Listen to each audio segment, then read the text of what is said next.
What we have here, we just arrived in Lyons. This was their water treatment plant, and one of the reasons they don't have facilities here, they don't have any running water or toilet or anything like that. The area that you see that's all damaged was a new river was created through here when the floods came through. The actual river that was here before is about a quarter mile. I think this is off to the south, but I'm not 100% sure. The river flooded and came and washed through the neighborhood here.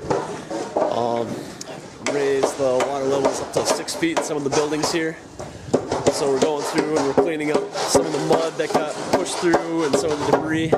My group started on Friday morning in Jamestown with an elderly couple who their house was flooded, and they actually the bridge was taken out into their home, so they built their own bridge out of cutting down trees.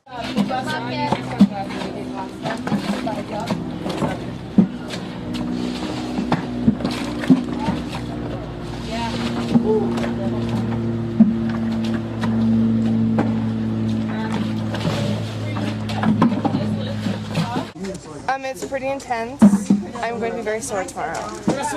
Actually, it takes a lot of courage to do this job. Yesterday, her Good Samaritan came knocking.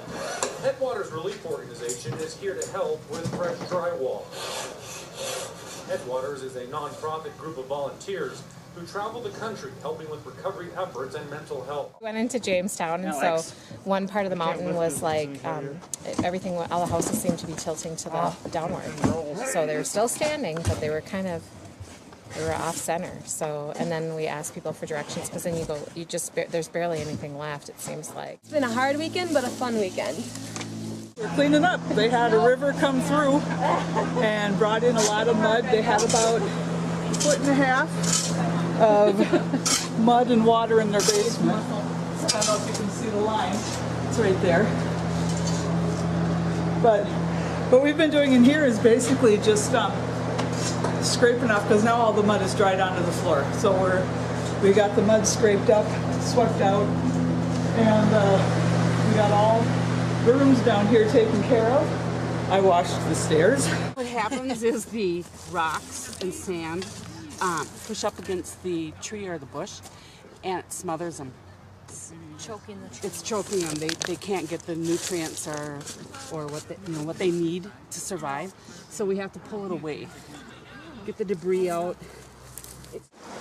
Right here, this property, as you can see, there's a camper underneath. There's actually a truck attached to that camper. This is all 8 feet higher than what it was, and it's all rock and sand, and it's really hard to move, so it probably will never get moved as far as landscaping. It is what it is. Usually in disasters, people have all kinds of reactions and feelings, depression and anxiety and anger and not knowing what to do, being unable to act because they can't think of what to do next. But then after a time, most people are resilient, and they come together realizing that the things that they're realizing are not a symptom of mental illness, but just a normal reaction to a very abnormal situation. And then they begin to pick up their lives and go on, and that's what they're doing here. Their spirit is great, and they're positive and excited and happy to have us here helping them.